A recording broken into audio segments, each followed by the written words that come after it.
Welcome to my YouTube channel. My name is Jonathan. I'm a mentor and teacher. I help people to face their fears, their anxiety, so they can build confidence, discipline, and a positive attitude. I want to give you the best tip that I've learned on my journey with confidence building, discipline, and facing anxiety.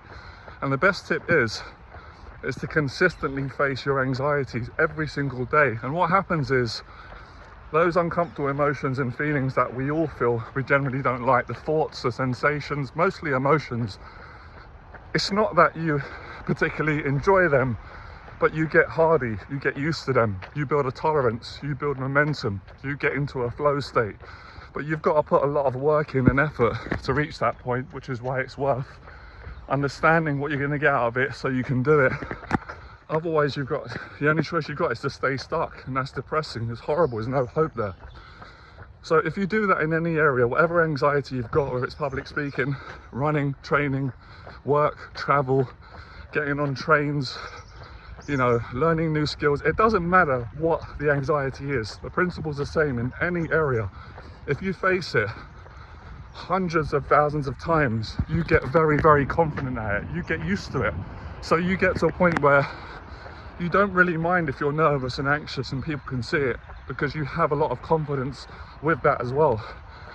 And you're also really grateful when you will have no anxiety, when you're completely present and relaxed. So either one's fine. But to get to that point, you've really got to be strong, and you've also got to be weak at times. You're human, you've got to be vulnerable. So it's not trying to be perfect, as no one is. You've got to be consistent. Like on a course, if you go to university and you miss 3 months, you're not going to pass your exams. With a diet, if you diet one day every year, you ain't going to lose weight. If you run once every 3 years, you're not going to get no fitness, you're not going to get stamina. So you've got to be consistent. Same with socializing with social anxiety.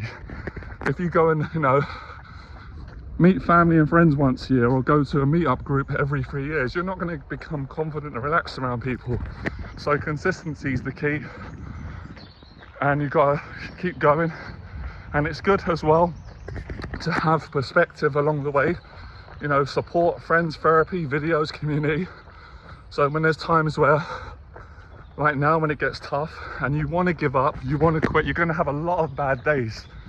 You're going to have a lot of bad days. I've had loads, I get bad days, but if you can push yourself to show up on bad days, those bad days will soon turn into great life experiences that will pave the way for good days. And you can get to a perspective where I'm trying to get now, where even on a bad day, you can still find some gratitude, some meaning, and that is very, very meaningful.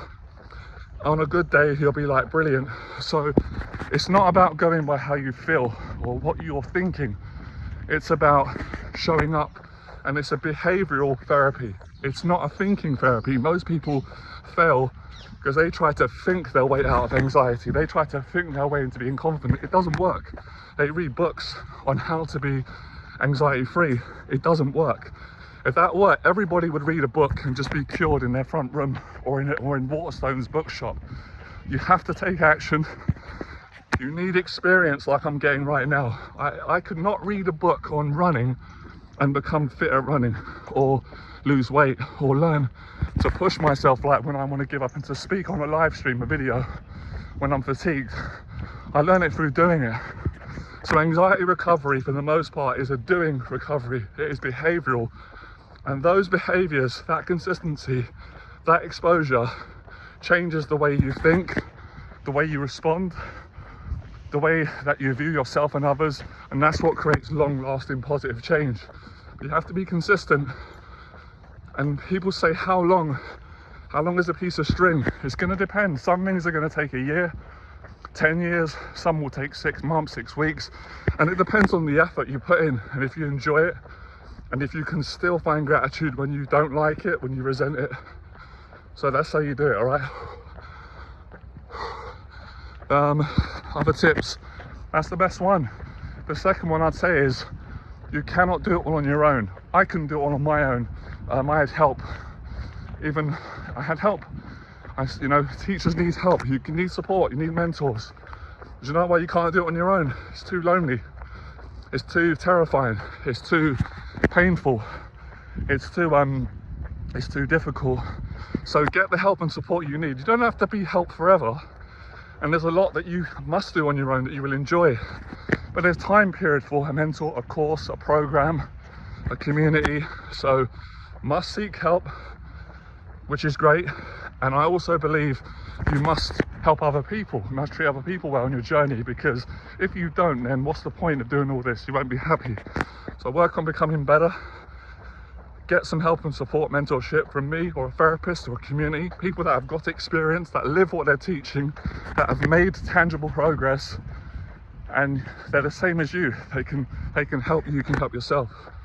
So the tool is facing fear, exercising courage. Exercising courage is how you overcome anxiety, fear, build confidence, discipline. It's all really the same. And again, you can't gain courage by reading a book or watching a video. You gain courage by taking action.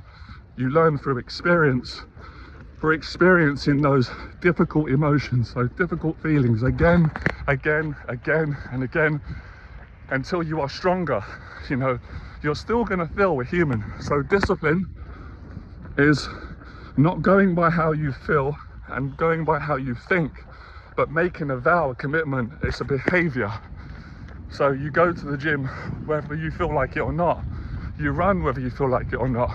You go to work whether you feel like it or not. You go and do your therapy with your therapist whether you feel like it or not. You do mentorship with your mentor.